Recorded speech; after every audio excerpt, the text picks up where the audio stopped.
Hello students, class 9th mathematics chapter surface area volume okay volume of cylinder कर रहे थे हम लोग। आज कुछ क्वेश्चंस और देखेंगे। एनसीईआरटी बुक निकाल लीजिए। चलिए एनसीईआरटी बुक 13.6 एक्सरसाइज जो है इसका क्वेश्चन नंबर 5 देखिएगा। It cost ₹2200 to paint the inner curved surface area of a cylindrical vessel 10 metre deep. Okay, तो यहां पर आपको क्या दे रखा है? यहां पर आपको सिलेंड्रिकल वेसल दे रखा है, right?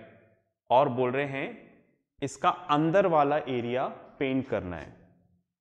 Inner curved surface area अंदर से पेंट करना है, बेस नहीं करना, सिर्फ ये गोल गोल वाला पोर्शन पेंट करना है, इनर कर्व्ड सरफेस एरिया। और उसको पेंट करने में कितना पैसा लगेगा? 2200। Cost of painting inner curved surface area of a cylindrical vessel is 2200। समझ गए ना? बाहर नहीं करना है, अंदर करना है। और इसका जो बेस है उसको भी नहीं करना, सिर्फ कर्व्ड सरफेस एरिया करना है पेंट।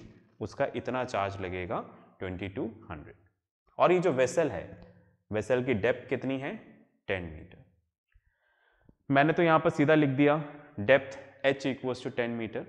आपको लिखना पड़ेगा let the depth of the cylindrical vessel is h, that is 10 metre. ठीक है, and let the radius of the cylindrical vessel is r। ये आप लिखिएगा, मैं नहीं लिख रहा, आप लिखिएगा। ठीक है, आगे क्वेश्चन पढ़ते हैं। If the cost of painting is at the rate of ₹20 per metre square. ठीक है, कॉस्ट क्या दे रखा है? ₹20 per metre square. Find the inner curved surface area of vessel. ठीक है, तो मैं यहां पे लिखता हूं सबसे पहले cost of painting 1 metre square equals to ₹20। ठीक है, अगर आप इस सिलेंड्रिकल वेसल का अंदर वाला area, curved surface area paint करा रहे हो तो 1 मीटर स्क्वायर का कितना लगेगा? ₹20। ठीक है, चलिए फाइन। अब आप देखो the cost of painting 1 metre square is ₹20, पर हमें तो यहां पर रुपीस दे रखा है। हमें क्या निकालना है? एक तरह से एरिया निकालना है। तो एरिया निकालना है तो एरिया को उधर रखेंगे, ठीक है, राइट? रुपीस को इधर लिखेंगे, है ना? फाइन, तो हम ऐसा लिख सकते हैं कि यहां पर इसको तो लिखे रहने देते हैं, in ₹20 area of vessel will be painted equals to 1 metre square. ठीक है, अगर आप सामने वाले को 20 रुपए दोगे, 20 रुपीज पे करोगे, तो इसका वो 1 मीटर स्क्वायर क्या करेगा? पेंट करेगा। ठीक है, और अगर आप उसको 1 रुपया दोगे तो वो कितना पेंट करेगा? 1/20 मीटर स्क्वायर। समझ गए? तो हमने इस रेट के अनुसार क्या निकाला कि अगर सामने वाले को आप 20 रुपीज दोगे, 20 रुपीज, तो इसका कर्व्ड सरफेस एरिया पेंट करना है तो पूरा नहीं करेगा, 1 मीटर स्क्वायर करेगा। और 1 रुपया दोगे तो इतना करेगा। और अगर 2200 रुपीज दोगे तो कितना करेगा? 1/20 इंटू 2200। ठीक है, फाइन। 2200 एक का दे रखा है, ज़्यादा का निकालना है तो मल्टीप्लाई, 0 से 0 कैंसिल, तो कितना आ जाएगा? 110 मीटर स्क्वायर। तो इतना एरिया क्या करेगा? पेंट करेगा। इतनी बात में आ रही? ठीक है, तो आप देखो हमने तो टोटल रुपया ही इसको इतना दिया है, हमने इतना ही रुपीस दिया है। ठीक है, तो क्वेश्चन में हमें क्या बोला है कि 2200 रुपीज में वो पूरा curved surface area, inner curved surface area paint कर देगा। ध्यान से सुन रहे हैं ना? 2200 रुपीज में वो पूरा inner curved surface area paint कर देगा। ठीक है, पूरा 2200 में। और हमने ये निकाला कि 2200 में इतना एरिया पेंट कर देगा, तो उसका मतलब क्या हो गया, हम ऐसा बोल सकते हैं therefore inner curved surface area of cylindrical vessel equals to 110 metre square. जब बोल रहे हैं कि 2200 में वो पूरा कर देगा और 2200 में इतना एरिया होगा, तो दैट मीन्स क्या हो गया कि जो कर्व्ड सरफेस एरिया है, ठीक है, वो कितना हो जाएगा 110 मीटर स्क्वायर। इतनी बात में आ गए, ठीक है, फाइन। चलिए अब नेक्स्ट क्वेश्चन में क्या बोल रहा है पढ़ते हैं। देखो, तो पहला तो हमें निकालना था यहाँ पर inner curved surface area. Second हमें यहाँ पे निकालना है right radius of the base, ठीक है, फाइन। तो आप देखो curved surface area of cylindrical vessel कितना दे रखा है 110 metre square. Curved surface area का फॉर्मूला क्या होता है 2 पाई RH, ठीक है, तो 2 इंटू पाई की वैल्यू 22/7, रेडियस हमें पता नहीं है, हाइट कितना दे रखा है, हाइट हमें दे रखा है मतलब डेप्थ कितना दे रखा है 10 मीटर्स, ठीक है, राइट, फाइन, 0 से 0 कैंसिल, ठीक है, राइट। इसको सॉल्व करके आप आर की वैल्यू आराम से निकाल सकते हैं, है ना, 11 2 7/4, 7/4 मीन्स 1.75, यह आपका यहाँ पर क्या आ जाएगा रेडियस। मैं कैलकुलेट नहीं कर रहा, आप करिएगा, ठीक है।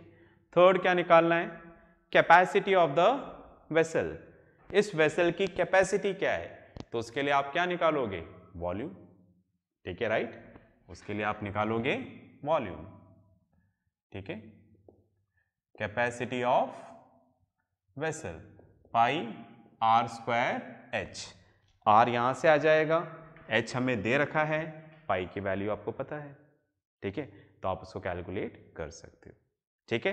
तो पॉज करके अभी पूरा कैलकुलेट करो, फिर वीडियो आगे देखना, ओके। चलिए आपने लिख लिया होगा तो इसको रब कर देते हैं।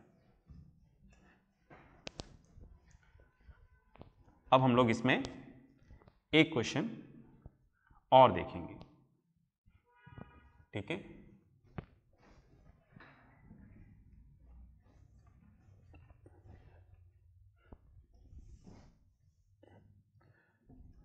मैं जब तक रब कर रहा हूं तब तक आप देख लें। क्वेश्चन इसमें करेंगे हम लोग क्वेश्चन नंबर 7, ठीक है। देखो क्वेश्चन सिंपल है, अगर आप ये क्वेश्चंस देखोगे ना तो ये क्वेश्चंस आपको जूनियर क्लास में मिल जाएंगे। बार बार मैं ये चीज़ बोल रहा हूँ, नया कुछ भी नहीं है इसमें इतना, ठीक है, फाइन, सिवाय इसके कि आप बड़े हो गए हो, बाकी क्वेश्चंस वैसे ही हैं। देखिएगा question number 7, a lead pencil consist of a cylinder of wood with a solid cylinder of graphite filled in the interior, ठीक है। अब यहाँ पर जो क्वेश्चन में एग्जाम्पल लिया है वो लिया है पेंसिल का, तो बोल रहे हैं कि ये पेंसिल है, ठीक है, ये पेंसिल है यहाँ पर, फाइन, ये हमने पेंसिल ले ली और पेंसिल यहाँ पर ये वुड से बनी हुई है और इसके बीच में क्या है ग्रेफाइट है, ठीक है, फाइन, इतने पोर्शन, ओके। शायद मैं अच्छे से नहीं बना पाया इसको, आप समझ जाइएगा, ओके। ये बीच में क्या है इसका ब्लैक ब्लैक है, पूरा ग्रेफाइट है, पूरा ग्रेफाइट भरा हुआ है बीच में, ठीक है। तो हम पेंसिल को शार्प करते हैं, ग्रेफाइट वाला एज बाहर आ जाता है, फिर उससे हम लोग लिखते हैं। तो अगर आप देखोगे ये वुड है और अंदर जो ग्रेफाइट फिल हो रहा है ये भी क्या हो रहा है सिलेंड्रिकल शेप में है, और उसके बाहर जो वुड है वो भी सिलेंड्रिकल शेप में। क्या मेरी बात समझ पा रहे हैं, ठीक है, राइट। ये अंदर पूरा ग्रेफाइट भरा हुआ है इस जगह, तो पूरा जो ग्रेफाइट है वो सिलेंड्रिकल शेप में है और उसके बाहर जो वुड है वो भी क्या है, सिलेंड्रिकल शेप में। ठीक है, फाइन। तो कुछ कुछ होलो सिलेंडर वाले फॉर्मूले यूज करेंगे, ये होलो है नहीं पर कुछ कुछ वही चीजें यूज होंगी। कैसे, पढ़ते हैं। क्या बोल रहे हैं, a lead pencil consist of a cylinder of wood with a solid cylinder of graphite filled in the interior. The diameter of a pencil is 7 mm and the diameter of the graphite is 1 mm. ठीक है, fine. तो diameter of a pencil, ठीक है, diameter of a pencil is 7 mm, ठीक है, right. तो radius कितना हो जाएगा, radius of a pencil half, 7/2 millimetre mm, ठीक है, फाइन। अब आप देखो, डायमीटर ऑफ अ पेंसिल मतलब पूरा पेंसिल का डायमीटर बता रहा है। अभी मैं डायग्राम बना के आपको बताऊंगा, पहले इसका भी देख लेते हैं, ग्रेफाइट का भी। डायमीटर ऑफ अ ग्रेफाइट, क्योंकि ग्रेफाइट भी सिलेंड्रिकल शेप में है, diameter of a graphite is 1 millimetre. तो radius of a graphite 1/2 millimetre.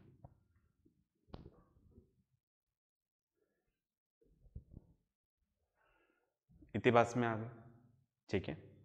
अब आप देखो इस वाले पोर्शन को, ऊपर वाले पोर्शन को मैं यहां पे बना रहा हूं कुछ इस तरीके से, समझ रहे हैं, ये ऊपर वाला पोर्शन बना दिया है, ये बीच में ग्रेफाइट फिल है। ओके, तो जब डायमीटर ऑफ अ पेंसिल बोल रहे हैं तो उसमें ये बाहर वाला सर्कल काउंट हो रहा है, ठीक है, ये बाहर वाला सर्कल, ठीक है। ये हमने क्या मान लिया है, कैपिटल आर। और diameter, sorry, radius of A graphite बोल रहे हैं तो सिर्फ ये अंदर वाला सर्कल काउंट हो रहा है, मतलब ये एक्सटर्नल रेडियस, ये इंटरनल रेडियस। तो मैं इसको एक तरह से यहां पर कैपिटल आर से डिनोट कर दूं और ग्रेफाइट वाले को स्मॉल आर से रिप्रेजेंट कर दें। समझ रहे हैं ना, ये पेंसिल है हमारी पूरी, ठीक है, ये अंदर ग्रेफाइट है, फाइन, इस तरीके से। इतना क्लियर है। चलिए एक और चीज यहां पर दे रखी है, length of the pencil is 14 centimetre, ठीक है, फाइन। इधर ही लिख देता हूं, length of a pencil is 14 centimetre. ये इंफॉर्मेशन हमारे पास में। ओके, अब निकालना क्या है, देखो, find the volume of would and that of graphite, ठीक है, राइट। आपको volume of would and volume of graphite निकालना है, ठीक है। तो आप देखिएगा, सबसे पहले इसके जो डायमेंशंस हैं उनको हम सेम कर दें, जैसे ये तो मिलीमीटर में है और ये सेंटीमीटर में है, राइट, फाइन।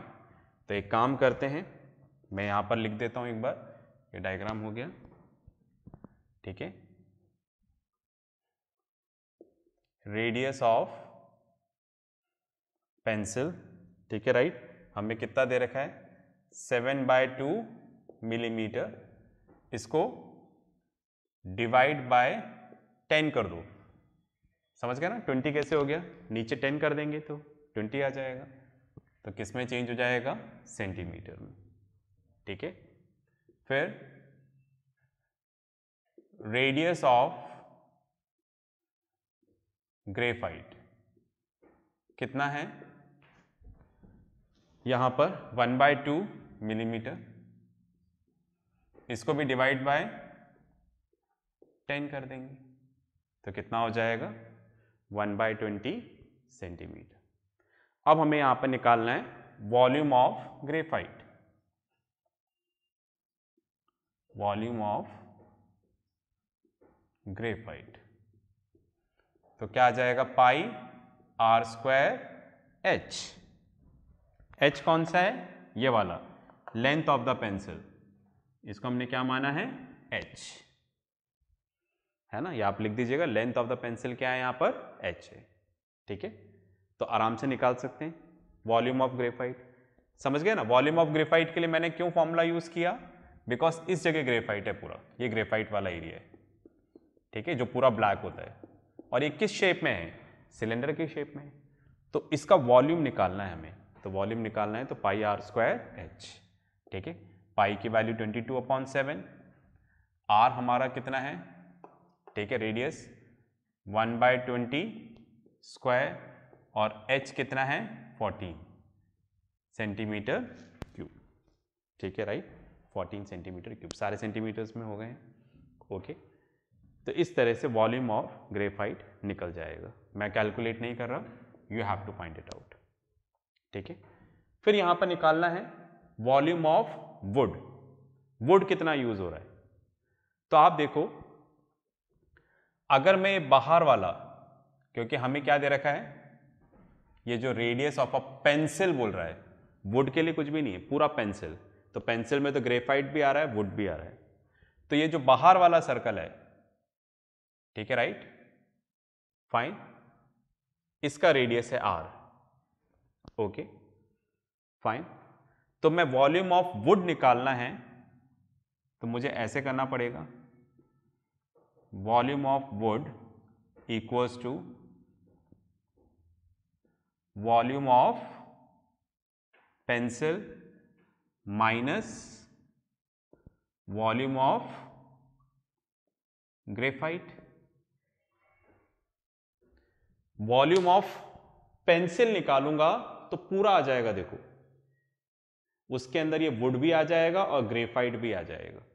अगर मैं निकालता हूं वॉल्यूम ऑफ पेंसिल, क्योंकि हमें तो रेडियस दे रखा है, ठीक है, ये दे रखा है आर, ठीक है, रेडियस ऑफ पेंसिल, तो मैं वॉल्यूम ऑफ पेंसिल निकालूंगा, ठीक है, राइट, वॉल्यूम ऑफ पेंसिल, तो ये पूरा वॉल्यूम आ जाएगा जिसमें ग्रेफाइट भी आ रहा है, वुड भी आ रहा है।